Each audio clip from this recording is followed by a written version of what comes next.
June 19th, 2015. I woke up a little bit excited. Showered, shaved, got in my car, got some Peruvian coffee from Bean Street, which I wasn't ready for. And then on top of that, I jacked up Ramones Rocket to Russia. And I'm on my way to drive to meet my buddies, Tim and Brian, to go to Heroes Con. Brian has preview issues of his book that he's able to publish, and his colorist actually had a table at Heroes Con, I found out. And I'm all on a big caffeine buzz, and we're all laughing, and we're on our way to Heroes Con, and just three guys having a good time, you know. And then we get to a place called Troutman, which I think is ironic, which because it's not really a town, it's just like a spot. And it sounds like a superhero name, and we're on our way to a bad superhero name, but we're on our way to Heroes Con. And the police, the state police, have got somebody, you know, this is North Carolina, some people pulled over, and apparently Tim saw one of them getting arrested in handcuffs and stuff. So all the traffic goes over to one side, and it's already, you know, busy on 77 South. And as we slow down, Brian yells, "No, you're not, no, you're not," and bam, we get rear-ended. The pictures are on my Facebook, and I think they popped up on Twitter and even my Instagram. But what happened was that everybody was fine. And in Brian's car, the bumper ended up having like a chip, you know, maybe that big around off of it, and some white flakes of paint from the other car on it. The car that had hit us sandwiched all the way up to the windshield. So we ended up missing, you know, quite a bit of the Heroes Con. And then we also left early, went and ate and stuff like that. Just, you know, so did we sacrifice a lot of time and, you know, to where we could have got books, you know, signed, and I could have dug through the whole Heroes Con, as many of us could have anyway, and stuff like that? Yes. So the haul was not that impressive. The time was just not there. And I'm sitting here, I had some problems thinking about all the stuff I left behind. Because what I do, if you watch my videos, I go through the whole place, I'll wheel and deal, and I hit the cheap stuff first to make sure I get it as I find it. But I had some stuff set up. Losers by Kirby, $1 a piece.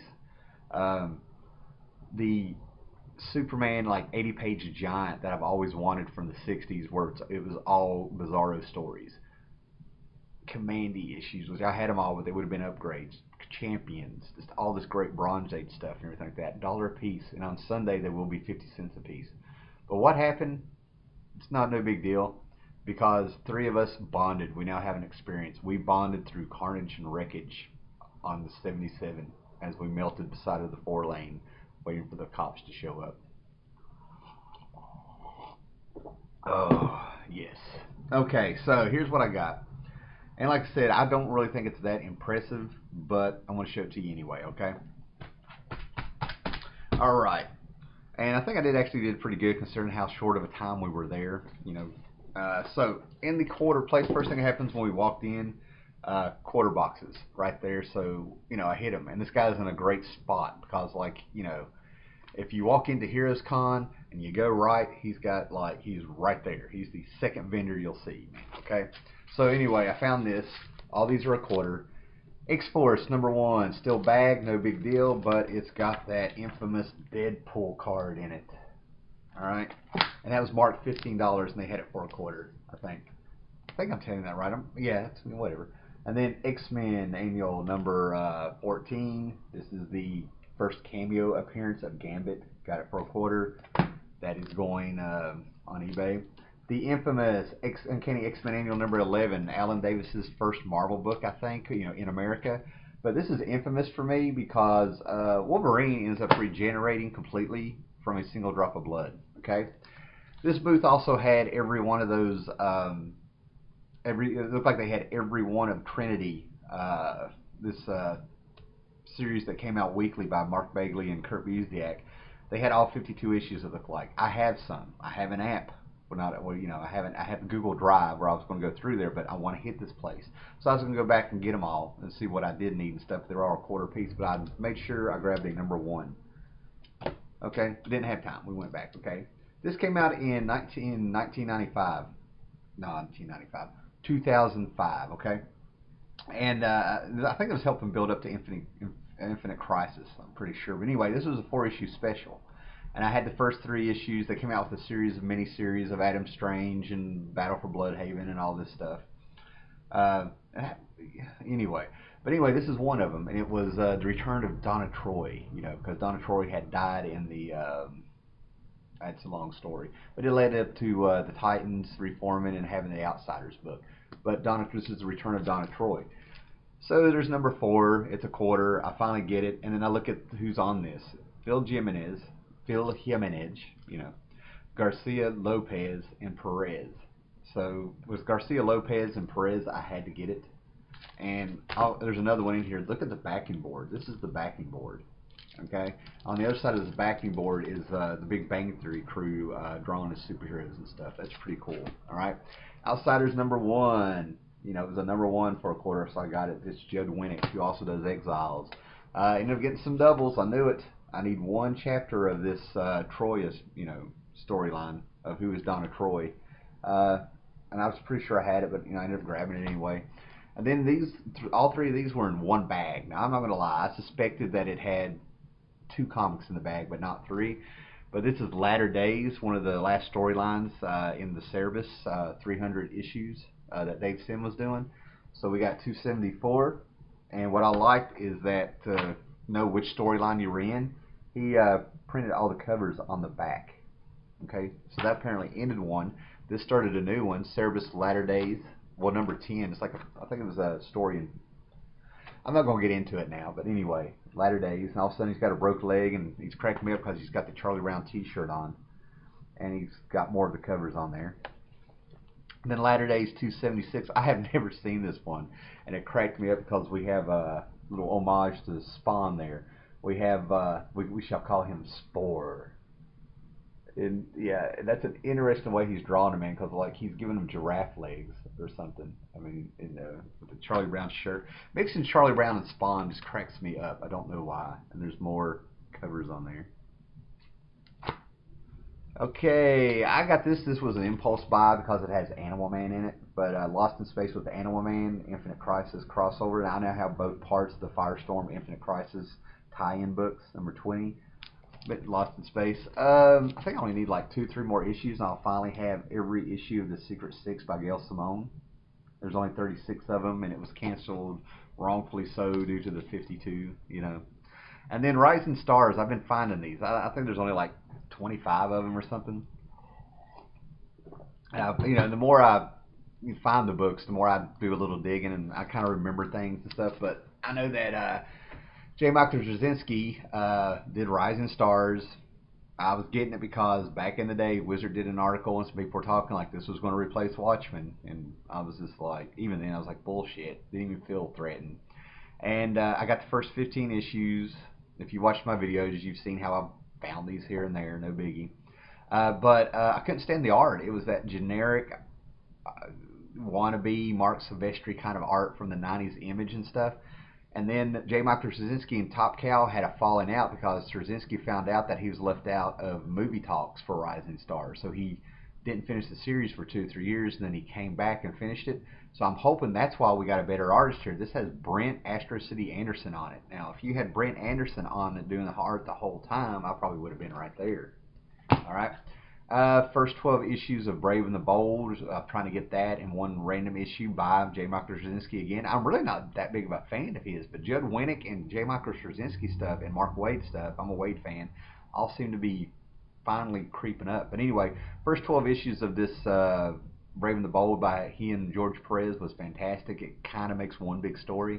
But this is number 10, where we have the Silent Knight, the Teen Titans, and Aquaman and Aqualad. So it's the time travel story. These are the Silver Age versions, but in the story it's probably like you know, them starting out and everything like that. So but I just need number 12 now, which is a double-sized issue, and I'll have that complete run. The J. Michael Straczynski issue I'm trying to get, it's like something like Zatanna, Black Canary, and Batgirl. Seems like there was another girl with him, maybe Wonder Woman.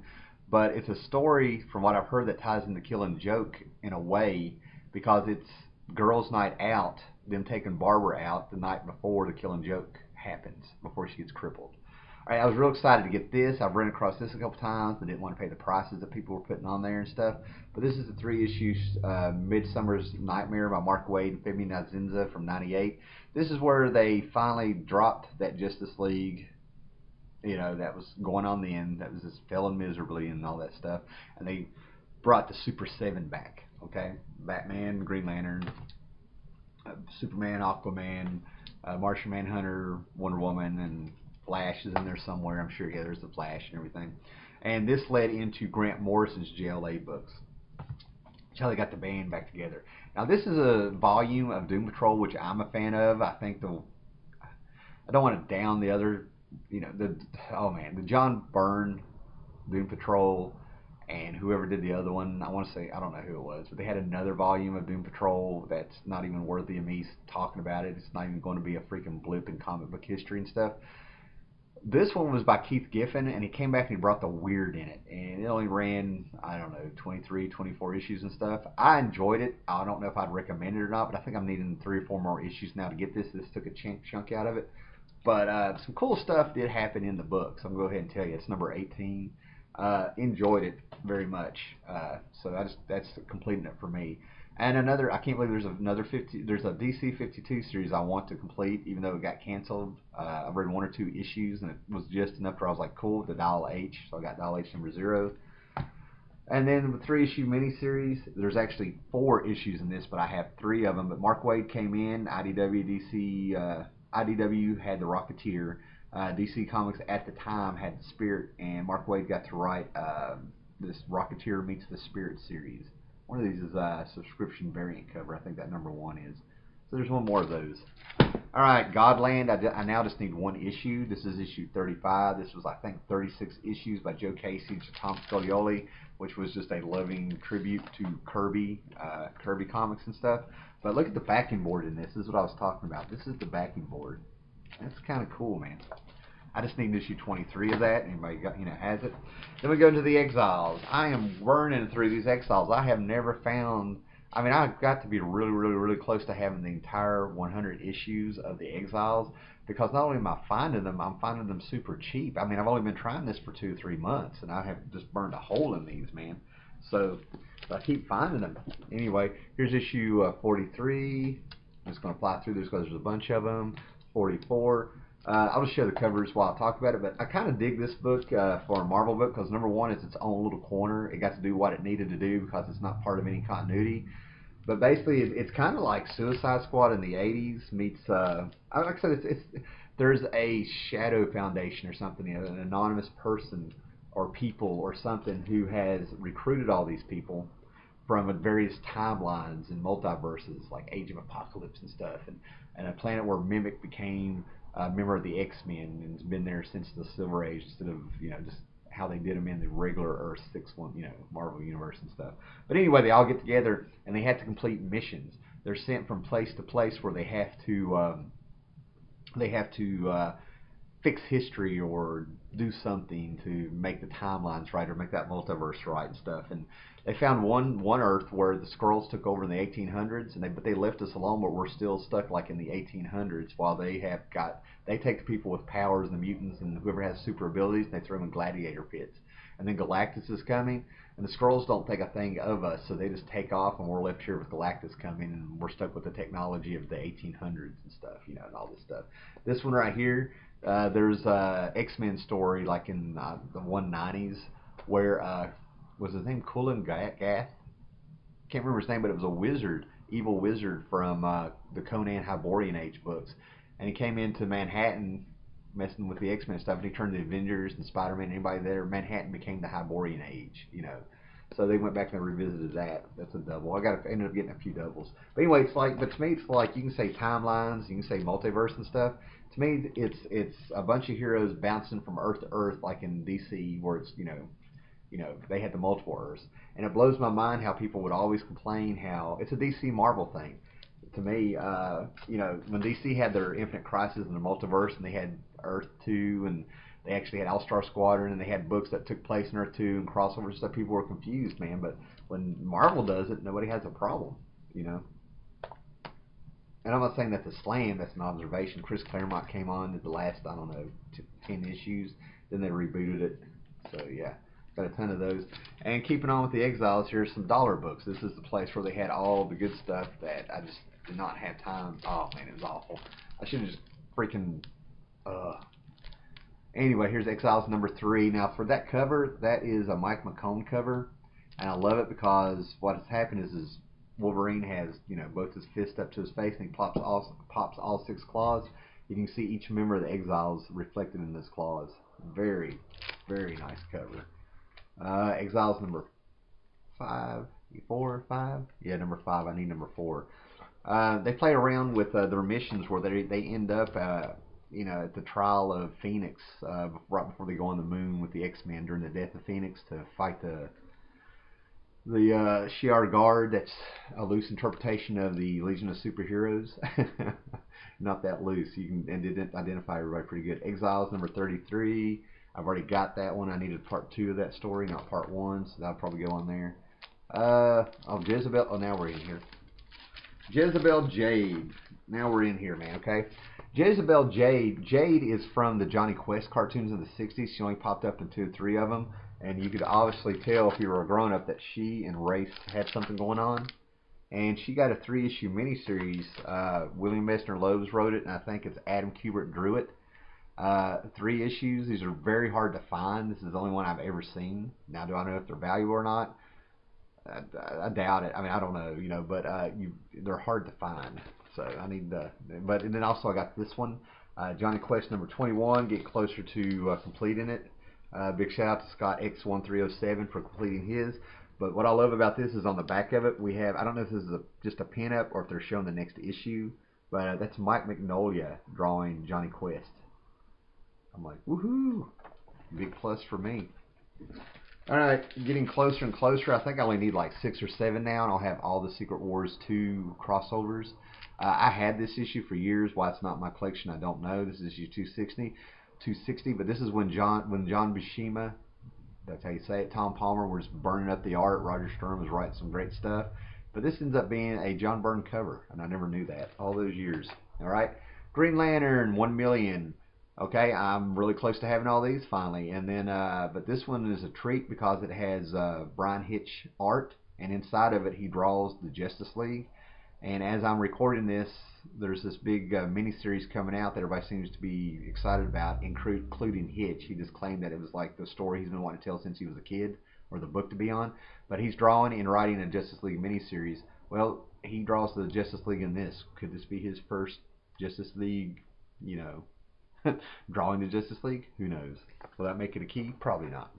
Max number 33, even though IDW has been releasing the Max series recolored with new covers by Sam Keith, I'm not real interested. I want the original Image ones because, you know, those issues in the 30s used to be quite a lot.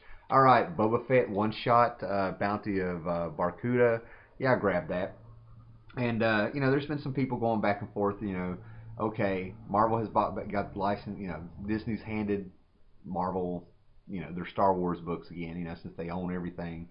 And they're saying that all the Dark Horse stuff never happened, it's not canon and stuff. Well, I go a step further. I never considered the books, the novels, anything canon if George Lucas didn't write it, okay? Old school, you know. J.J. Abrams has taken over and all that stuff. That's not an issue for me, you know. Anyway, I got that one shot. Got Crazy number 1 comedy book, but it says on the label that these are reprinted, not brand X stories. So, X, you know, from the 60s. Weapon X, getting closer and closer to having those. I left a few behind. I did not want to take the chance of doing doubles. Like I said, where we left early and stuff, I didn't have time to check my Google Drive to see what I needed. You know, I got my list in there. So I just grabbed the ones I knew I didn't want. I didn't have doubles of already. I bought this thing 3 different times, like right off the stand over the years and on up over the years. So, you know, you kind of get confused. Why this is not in my collection, I don't know. Somebody cherry picked it also, but I'm real close to having all the borders now. I think I only need like maybe 3 of these. The 25th anniversary borders. And I just want those. Oh, and here's what's funny. On the back of this one, Marvel Comics Presents with Barry Windsor Smith telling the tale of how he got his animating in Wolverine. On the back of it, you got this Sam Keith drawing, you know, like telling you the other stories in this anthology series. So yes, you have Iceman and Shanna and the Constrictor, but you get up here to the Human Torch, and dude, he put a package on that guy, and that is not by accident. That is not a butt cheek. That is not a muscle. He flamed on. All right, And this is the one that's hurting, man. I left 15 issues behind because I thought it was a 15-issue story, and it turns out it's a 25-issue story. But if you ever see Savage Dragon 76 to 100, and it has the Image Comics banner on it, that is his tribute to Commandy, Jack Kirby's Commandy in this book. And I left probably 12 of those behind because I thought it was 15 issues, and I was like, this can't be right. I have a couple of these at the house. But I grabbed the ones I knew I didn't have, okay? So, yeah, I'm feeling... I know I've talked about Bronze Age stuff I left behind and the Bizarro stuff and everything like that, but I would really like to complete this because of my love of Commandy, alright? But anyway, I got issue 84, which guest stars Mike Allred's Atomics and Madman. I knew I didn't have those, and I collect Madman stuff. I got number 85. That was 84. This is 85, where apparently they continue to guest star. Okay. And then I got the big issue 100. Now, when this thing came out, you could probably do a whole video on the stuff that's in here with the guest stars that he has in here. Frank Miller did a pin-up. He's got a Walt Simonson doing some inking. He's got the back cover is by Art Adams with a whole bunch of different versions of the Savage Dragon. You know, stuff like that. And it's just huge. It was $8.95 in the U.S. when it came out, $15 in Canada, and it's like in a 100-page square-bound book from the 70s and stuff. So just the price of getting that for $1 was worth it. Anyway, then also I think I just need one issue of this now, man. Albion miniseries, 6 issues by Alan Moore, his daughter Leah Moore. And, you know, I think I just need one of those. This is number 2 and 4, and I have the rest upstairs. Just need to see which issue I'm missing. No idea what it's about, but I've got it. Alright, so that's it for, let me look around here. That's it. Yep, that's it. That's my haul, man. I think considering how short of a time we were there, and how quick I went through some of those boxes and stuff, and yeah, pretty satisfied. That'll do. Alright, guys, have a great weekend.